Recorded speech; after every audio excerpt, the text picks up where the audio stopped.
नमस्कार, आप देख रहे हैं न्यूज 24। मैं हूं वंदना झा। 3 महीने पहले एक दर्दनाक हादसा होता है। 153 लोगों की मौत होती है और उस वक्त थोड़ा बहुत शोर शराबा होता है और बात खत्म हो जाती है। अपनों के खोने का गम सिर्फ अपनों तक सीमित हो जाता है। 3 महीने बाद वो दर्द प्रधानमंत्री नरेंद्र मोदी की जुबान पर आया है। उन्होंने हादसे के पीछे पाकिस्तान की खुफिया एजेंसी ISI के साथ टाइमिंग पर उठ रहे हैं, क्योंकि यूपी चुनाव में ISI की एंट्री देश के प्रधानमंत्री की जुबान से हुई है।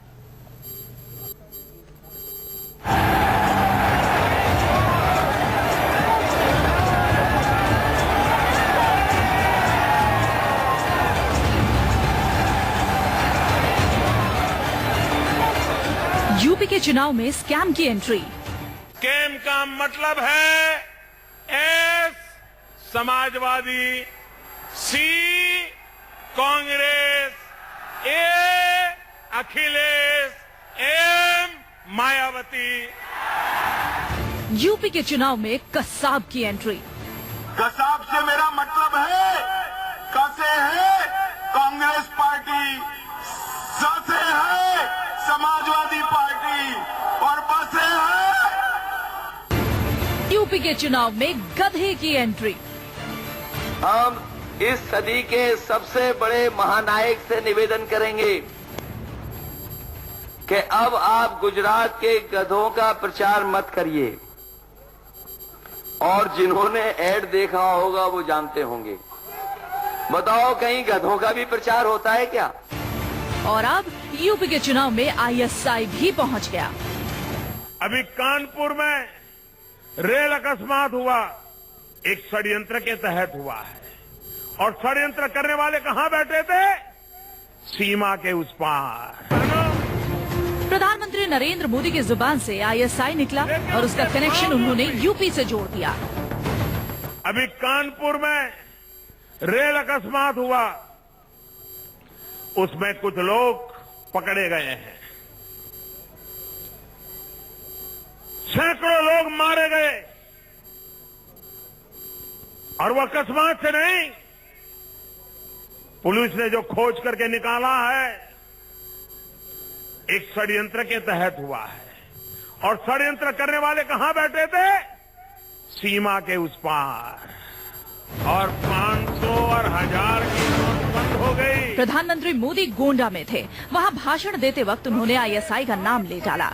उनका कहना था कानपुर में हुए रेल हादसे के पीछे ISI है, और इस ISI का कनेक्शन गोंडा से भी है, क्योंकि गोंडा से नेपाल सीमा लगती है और कानपुर में रेल को डीरेल करने की जो साजिश रची गई उसके तार नेपाल से जुड़े हैं, जहां आतंकियों को वाया दुबई फंडिंग की गई। ऐसे में मोदी का कहना था गोंडा में ज्यादा सतर्कता की जरूरत है। अगर ऐसे यहाँ लोग चुनकर आएंगे जो देश के दुश्मनों की मदद करेंगे तो क्या गोंडा सुरक्षित रहेगा? ऐसे में देशभक्तों को जिताओ। अगर सीमा पार के जो हमारे दुश्मन है वे अपना कारोबार सीमा के उस पार से चलाना चाहते हैं तो गोंडा जिले में ज्यादा सतर्कता जरूरी है कि नहीं है? अगर यहां ऐसे लोग चुन करके आएंगे जो ऐसे लोगों की मदद करेंगे तो मेरा गोंडा सुरक्षित रहेगा क्या? अगर गोंडा असुरक्षित हुआ तो हिंदुस्तान सुरक्षित रहेगा क्या? भाइयों बहनों, गोंडा में तो देशभक्ति से भरे हुए लोग, इन्हीं को सत्ता में बिठाना चाहिए, तभी भाइयों बहनों हम गोंडा का भला कर सकते हैं। मोदी यही नहीं रुके, वो आगे बोले। उन्होंने आगे कहा, गोंडा में तो देशभक्ति से भरे लोग हैं, उन्हीं को सत्ता में बिठाना चाहिए, तभी हम यहाँ का भला कर सकेंगे। इसलिए चुनाव में कोई गलती नहीं होनी चाहिए। SP हो या BSP, उन्हें एक भी सीट नहीं मिलनी चाहिए। सवाल ये कि अभी तक जांच एजेंसियां जांच में जुटी हैं, लेकिन प्रधानमंत्री मोदी ने कानपुर के रेल हादसे को नेपाल से तार जोड़कर पुख्ता कर दिया और गोंडा से भी कनेक्शन निकाल लिया। दूसरी पार्टियों का कहना है मोदी ने सिर्फ चुनावों के लिए ISI कार्ड खेला है। माननीय प्रधानमंत्री जी के पास सारी एजेंसीज हैं जिनके माध्यम से उन सभी लोगों के खिलाफ, जिन लोगों ने ऐसी हरकतें की हैं, उनके खिलाफ सख्त कार्रवाई करना चाहिए, और इसमें किसी प्रकार की राजनीति नहीं है। हताशा लग रही कहना कि बीजेपी की, बीजेपी को हताश लग रहा, तभी तो प्रधानमंत्री इतनी रैली कर रहा है। ऐसा लगता है कि प्रधानमंत्री देश का चुनाव नहीं लड़ रहा है, उत्तर प्रदेश का चुनाव लड़ रहा है। एक प्रधानमंत्री को अगर इतनी उत्तर प्रदेश चिंता, देश की चिंता नहीं है, नौजवान मारे जा रहे हैं सीमाओं पे, प्रधानमंत्री कुछ नहीं बोल रहे, उन्हें देखने में नहीं जा रहे। 20 नवंबर को कानपुर के पुखराया के पास एक रेल हादसा होता है जिसमें 153 लोगों की मौत हो जाती है। जांच में रेल के डिरेल होने की बात सामने आती है। पुलिस और रेलवे 2 महीने तक ये नहीं पता लगा पाते कि ये साजिश है या हादसा। लेकिन बिहार से 3 लोगों की गिरफ्तारी के बाद इसके तार आईएसआई से जुड़ने लगे। 2 महीने बाद ये खबर आई थी।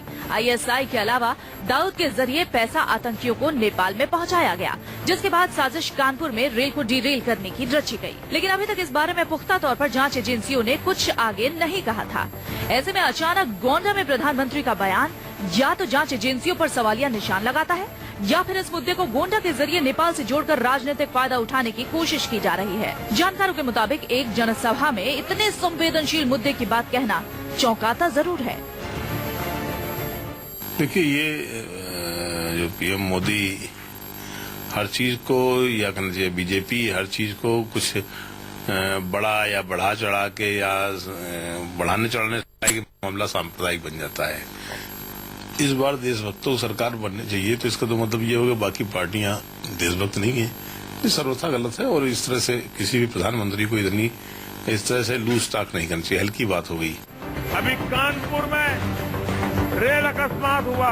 चुनाव के दौर में एक दूसरे पर आरोप लगाना तो समझ आता है, लेकिन जिस तरीके से देश की सुरक्षा का मुद्दा आम लोगों के सामने उठाया जाता है वो सुरक्षा के लिहाज से घातक हो सकता है।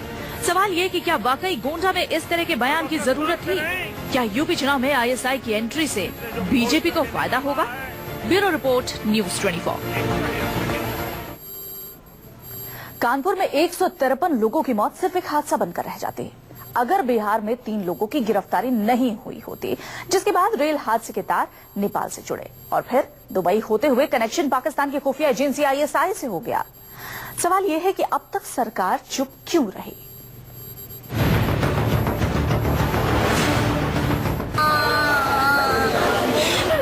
मेरा बच्चा 3 महीने से ज्यादा का वक्त बीत गया, लेकिन 153 मौत का जिम्मेदार कौन है?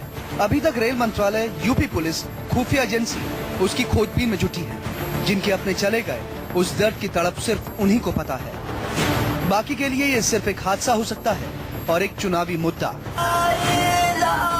लेकिन सवाल ये कि इंसाफ कब होगा?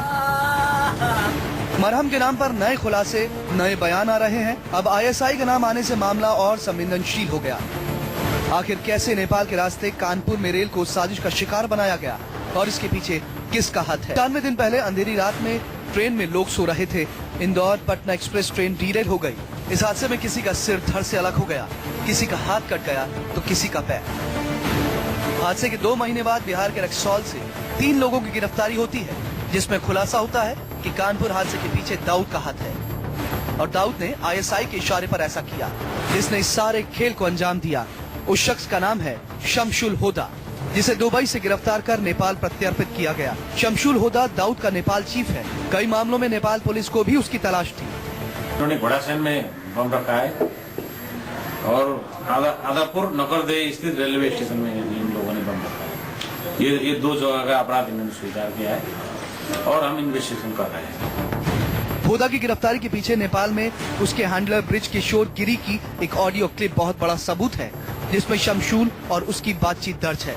आपको दिखाते हैं आखिर कानपुर के इतने बड़े हादसे को कैसे अंजाम दिया गया। कानपुर ट्रेन एक्सीडेंट के पीछे है आईएसआई की खौफनाक साजिश। आईएसआई का हैंडलर और दाऊद का गुर्गा शमशुल होदा दुबई में बैठता है। शमशुल होदा का नेपाल में हैंडलर है ब्रिज किशोर गिरी।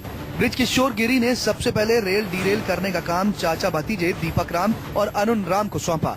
उन्होंने मना किया तो उन्हें मार दिया गया।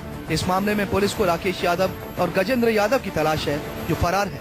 वहीं इस मामले में ये बात सामने आई है कि ब्रिज किशोर गिरी ने कानपुर हादसे को अंजाम देने के लिए मोतीलाल पासवान, मुकेश यादव और उमा शंकर पटेल को 2 से 3 लाख रुपए दिए थे। इन तीनों को बिहार में गिरफ्तार किया गया। इन्होंने कबूल भी कर लिया कि नेपाल के एक आईएसआई एजेंट के लिए काम किया। कानपुर ट्रेन हादसे में पहली बार ये बात सामने आई थी, जिसमें न तो आईएसआई सामने था और न ही दाऊद, लेकिन खेल उन्हीं का था जिनके इशारे पर 2 से 4 लाख रुपए के लिए 153 बेगुनाहों को मौत की नींद सुला दिया गया। अब तो पीएम मोदी भी कह चुके हैं, तो सवाल ये कि आखिर उन परिवारों को इंसाफ कब मिलेगा जिनके अपने चले गए। Bureau report, news 24। तो इसी के साथ यहाँ रुकते हैं छोटे से ब्रेक के लिए। ब्रेक के बाद कुछ और खबरें आप देखते रहिए न्यूज़ 24।